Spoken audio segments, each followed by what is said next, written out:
Ladies and gentlemen. For decades, Star Trek's blooper reels have delighted fans at conventions around the world, offering a rare and humorous glimpse behind the scenes of our beloved series. He thinks the public needs it. But have you ever wondered where these outtakes actually came from? In this video, we'll track down over 50 clips from the first season's blooper reel and compare them with what ended up in the final episodes. Somebody help the captain! We'll uncover some surprising stories along the way. The plants act as a suppository. And see which blooper comes from a deleted scene. If you say so, Mr. Spock, sugar. All of this and more, and we're starting right now. God damn! And we're starting right now. First up, we have a series of trims featuring Venus Orion Slave Girl dance from the original pilot.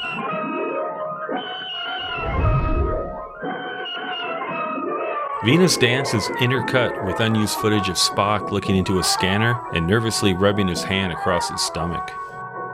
Along with these words from the announcer. Mr. Spock, unable to lose self-control under any circumstances. The sequence wraps up with a trim shot of Spock struggling to regain his composure. The underlying humor is clear. Venus' seductive dance puts Spock's legendary self-control to the ultimate test. Let's compare the blooper reel trims with what was used in the episode. It wasn't until I did this that I realized the sequence from the blooper reel is comprised entirely of different footage from what we saw in the finished episode.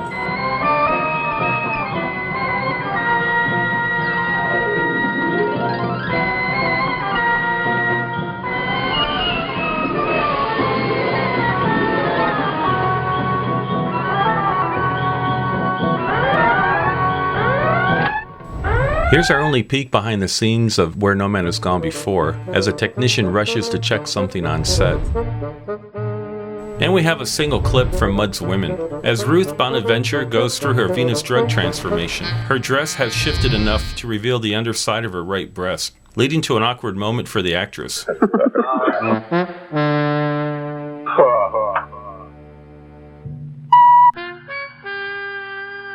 A brief portion of this clip was actually used in the episode. In this shot following her transformation, Ruth's dress and her dignity were both back in their proper places.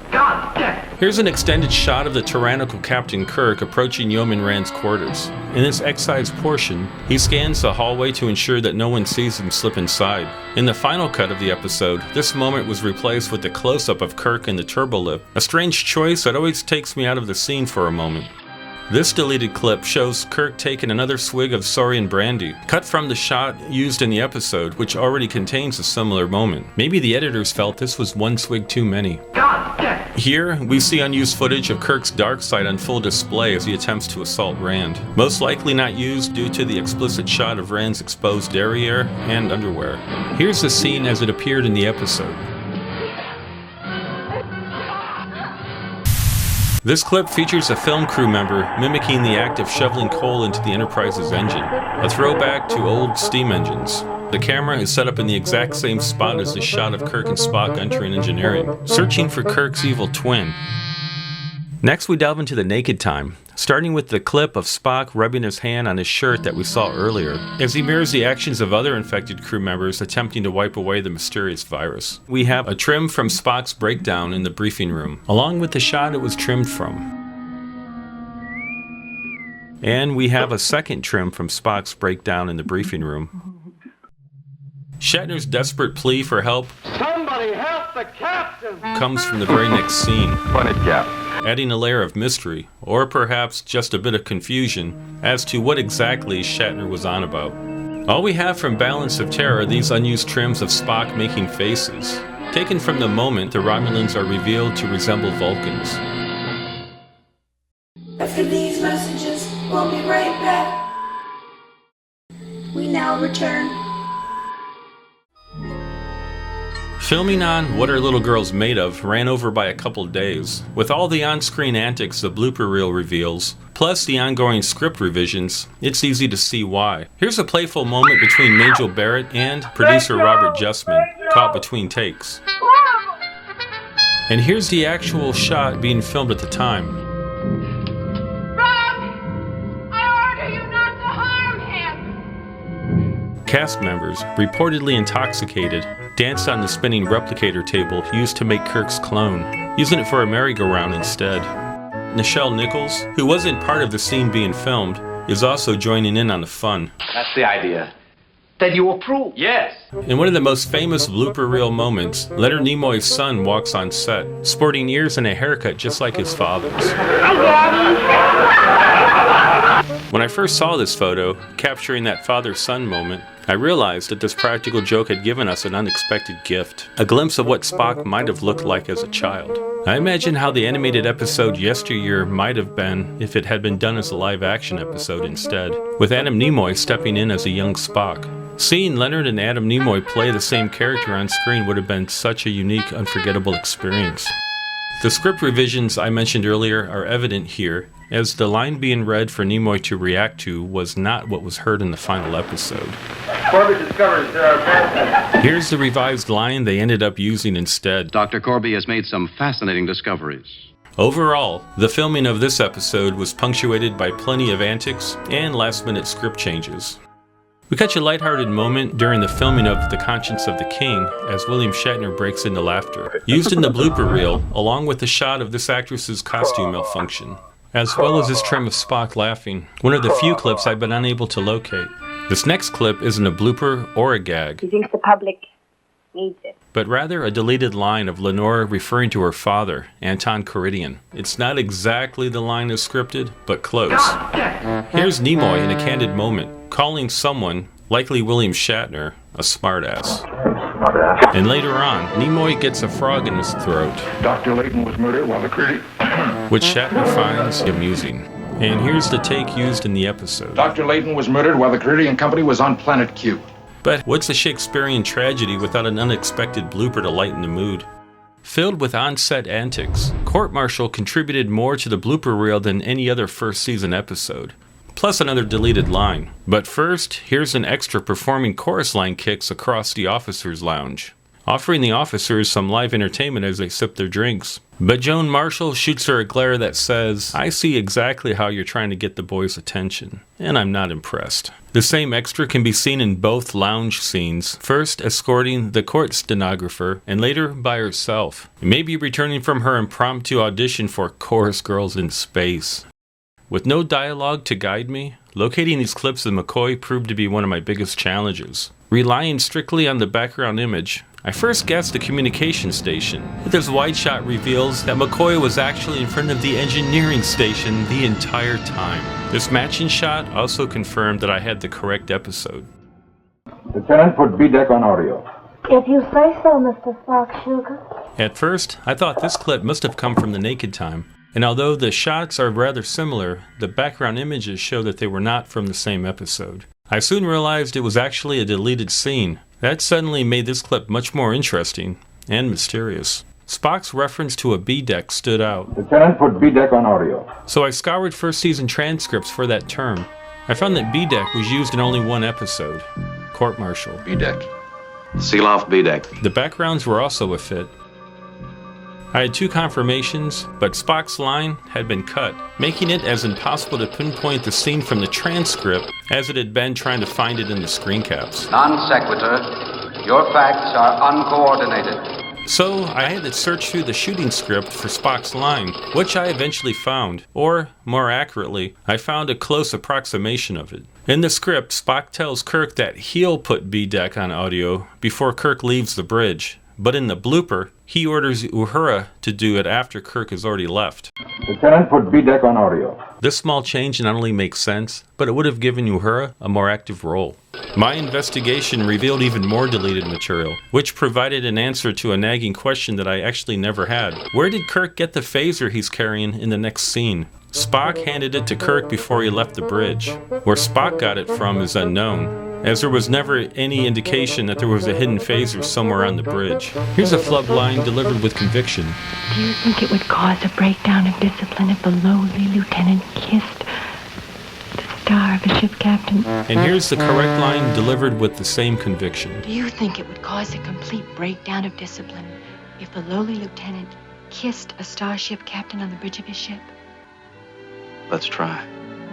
Shatner, in a playful moment, aggressively kisses his guest star, drawing laughs from the film crew.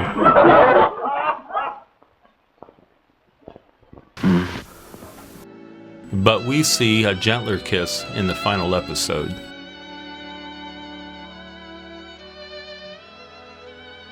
See, no change. Discipline goes on. We have two clips from Shore Leave, both featuring Dr. McCoy. First, a trim from the clip showing his return from the underworld, while the second offers an alternate take of him dismissing his female escorts after Yeoman Barrows glares at him. Well, girls, I suppose you can turn up something. Note how he reverses a couple of words between takes. Well, girls, I suppose you can turn something up. According to the script, he delivers the correct line in the finished episode. Suppose you can turn something up. Here's an alternate take of Kirk challenging Trelane to a duel. Are you challenging me to a duel? Yes, if you have the courage. Are you challenging me to a duel? If you have the courage. Next, McCoy reacts in a notably different tone. And we have an alternate take of Spock giving Kirk a raised eyebrow at the end of the episode. Benetrick will return after these messages. We now return to Benetrick.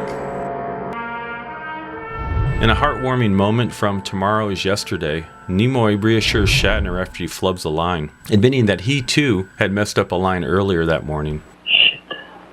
That's alright, baby. I made a mistake this morning. Unfortunately, his mistake didn't make it into the blooper reel, so we'll never know what he was referring to. A Taste of Armageddon is yet another episode rich with gaffes, featuring flubbed lines and on-set mishaps. Captain, message coming in from E-Mini-R7. When Nichelle Nichols flubs her line, she also delivers her dialogue in reverse order, similar to what DeForest Kelley did in Shore Leave. Message from E-Mini-R7, Captain. Are you Bill? Yeah. This was actually the first clip I tracked down thanks to the images in the windows along the upper level of the bridge. In the episode, this angle was only used for one line. Code 710 means under no circumstances are we to approach that planet. No circumstances whatsoever. And later on, Shatner forgets his line. The people die, but the culture goes on. You mean to tell me that was quite a thing you told me? Funny gap. And here's how it sounds when he finally remembers it. You mean to tell me your people just walk into a disintegration machine when they're told to? Don't you understand, Captain? I heard you.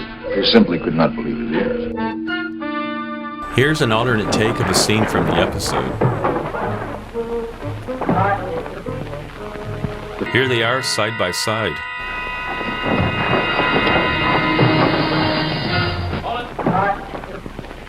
Over there. Shatner slurs his words during the dinner scene in Space Seed, This is a ship. prompting his ad-lib. It's drunken occasions, isn't it? This is a social occasion. And here's MacGyver sticking her tongue out while Khan attempts to convert the bridge crew to his cause. This side of paradise gives us one of the funniest moments in the entire blooper reel. The plants act as a suppository.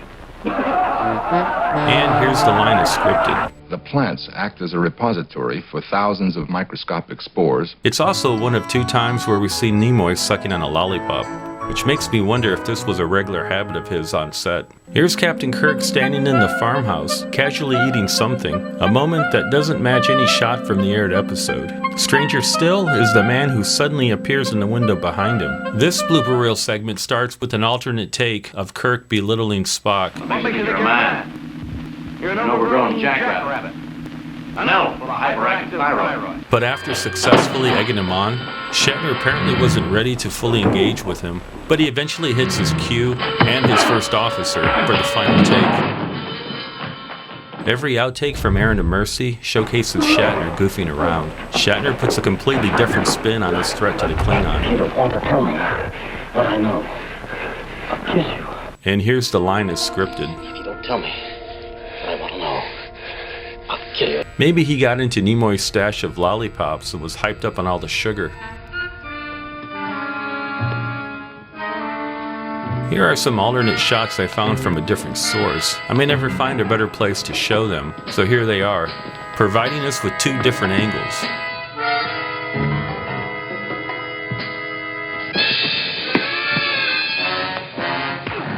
In the episode, Shatner drags an unconscious Klingon off screen, but here he tries to bury him instead.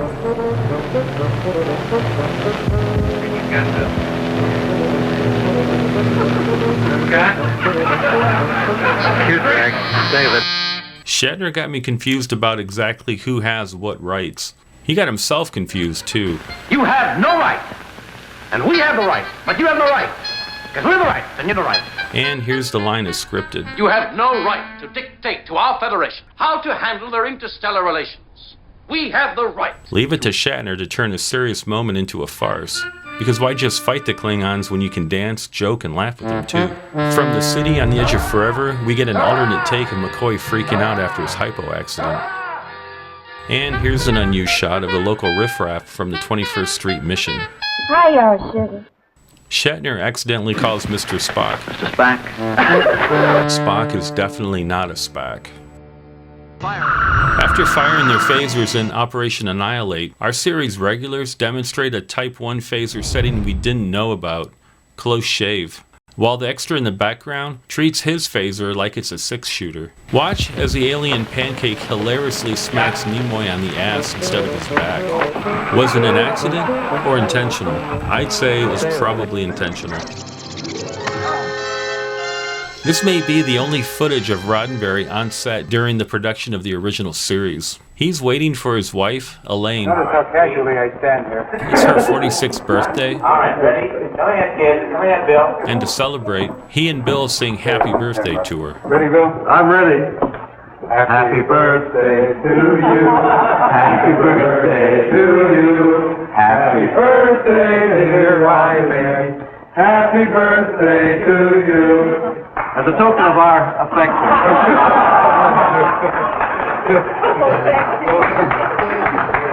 Bye, Gene. Bye. Have fun on the planet. Bye. And here are the few remaining clips that I've been unable to track down. Funny cap. If you happen to know which episodes these were filmed during, please let us know in the comments below. And before we go, I'd like to thank the amazing people who support this channel over on Patreon. I certainly couldn't do what I do without them. Every bit of additional support makes it that much easier for me to keep these videos coming in a timely manner. So if that's something you'd like to be a part of, head on over to my Patreon page. To see more hidden gems from the Final Frontier, click on the video to the left, or on the playlist to the right. Thank you all for watching. As always, live long and prosper.